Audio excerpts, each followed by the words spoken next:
Hola, ¿qué tal? Hoy hablaremos sobre la ovogénesis.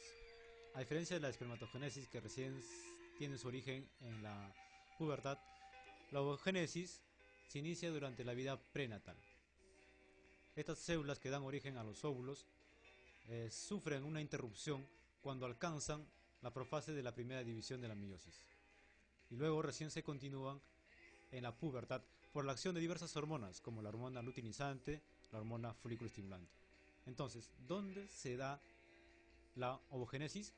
En los ovarios. Muy bien. Entonces, en los ovarios encontramos células conocidas como ovogonios que tienen su origen a partir de las células germinales primordiales y se caracteriza porque presentan 46 cromosomas, es decir, son células diploides. Bien, estos ovogonios dan origen también a otros ovogonios, pero a la vez también dan origen a los ovocitos primarios, que todavía sigue siendo una célula diploide.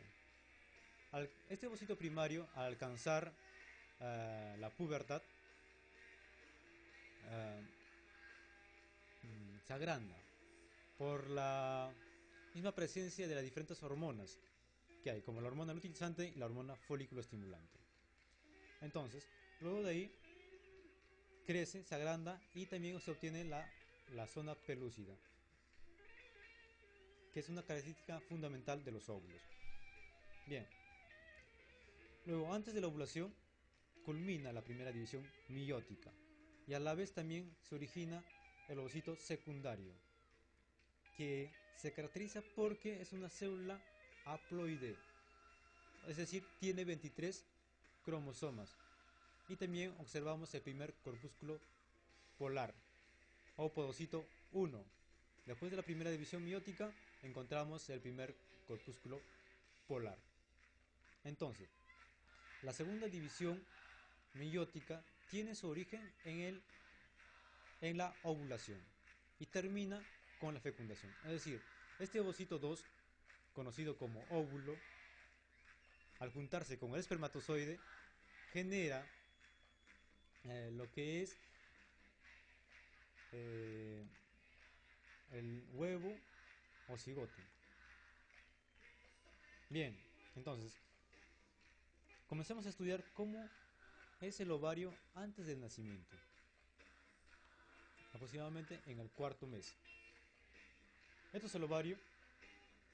En la parte externa tenemos el epitelio superficial del ovario, son células simples, y dentro tenemos los ovogonios. En la periferia se encuentran las células epiteliales planas. Estos ovogonios dan origen a otros ovogonios, pero también dan origen a los ovocitos primarios que posteriormente se detienen en la profase de la primera división meiótica. Estos ovogonios, al dividirse en el quinto mes,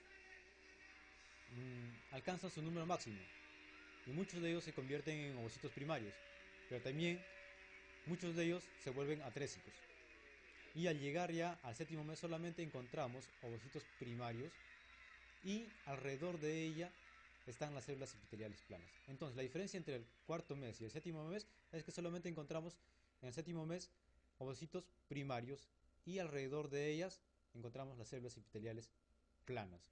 Ya en un momento de nacimiento, eh, este ovocito en estado de profase llega a un periodo de diploteno. Diploteno quiere decir en estado de latencia hasta alcanzar la pubertad. Bien, y por fuera del ovocito encontramos las células epiteliales planas, que posteriormente se les dice como células foliculares. Después del nacimiento encontramos los folículos primordiales, que se caracteriza por el ovocito y por las células epiteliales planas. Encontramos también los folículos de crecimiento, que básicamente son dos: los folículos primarios y los folículos secundarios, o vesicular o folículo de Graf. Comencemos a estudiar los folículos primordiales. Los folículos primordiales se caracterizan por que poseen el ovocito y por fuera de ellas la célula epitelial plana, ahora llamada célula folicular. Entonces, el folículo primordial se caracteriza porque presenta un ovocito primario más la célula epitelial plana. Y eso es lo que nosotros conocemos como folículo primordial. Luego del folículo primordial se diferencia en folículo de crecimiento. Entonces luego tenemos el folículo primario. Esas células epiteliales planas que están rodeando al ovocito se convierten en células cúbicas y por lo tanto se le conoce como el nombre de folículo primario.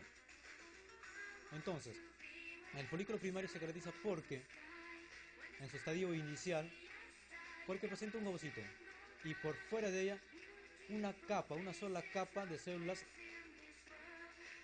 cúbicas. Posteriormente estas células cúbicas se van a multiplicar y van a formar más capas. Entonces ya estaríamos hablando del estadio atérmino.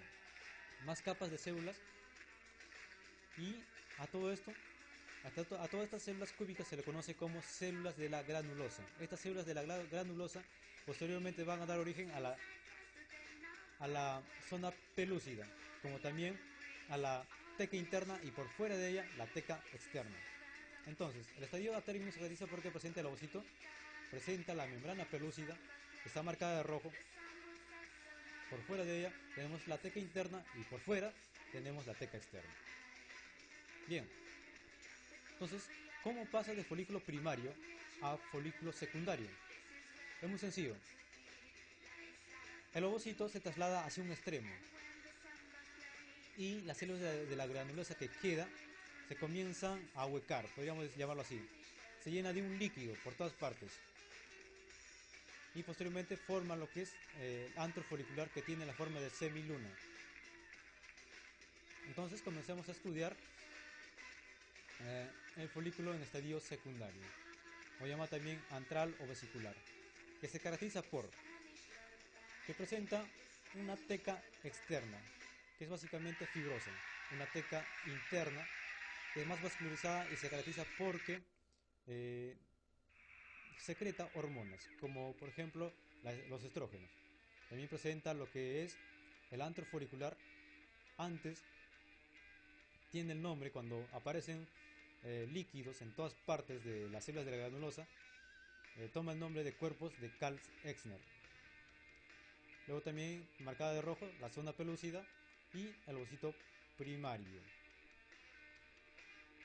Luego va madurando y forma lo que es el folículo secundario maduro, propiamente dicho folículo de Graf, que igualmente se caracteriza porque presenta la teca externa, la teca interna y vemos que el antro folicular ha crecido más, se ha agrandado y que el ovocito se ha trasladado hacia un extremo y por fuera de ella encontramos células, que toman el nombre de cúmulo oóforo, del cúmulo oóforo, y presenta también el ovocito primario. Entonces el folículo secundario de Graf presenta teca externa, teca interna, antro folicular más grande, cúmulo oóforo y ovocito primario. Las dos hormonas que participan en la ovogénesis, también como en el ciclo ovárico, son la hormona folículo estimulante y la hormona luteinizante, que son secretadas por la hipófisis anterior o adenohipófisis. En la pubertad, la diferencia de estas dos hormonas, la diferencia de concentración en la sangre de estas dos hormonas, genera lo que es el ciclo ovárico. En la ovulación se ve que la hormona luteinizante, que está marcada de color con línea celeste, se encuentra elevada. Y antes de ella se encuentra la folículo estimulante. Asimismo, como consecuencia de la elevación de la hormona luteinizante, en la parte inferior de color naranja se encuentra elevada la progesterona. Y como consecuencia del aumento de la hormona folículo estimulante se encuentra elevada los estrógenos.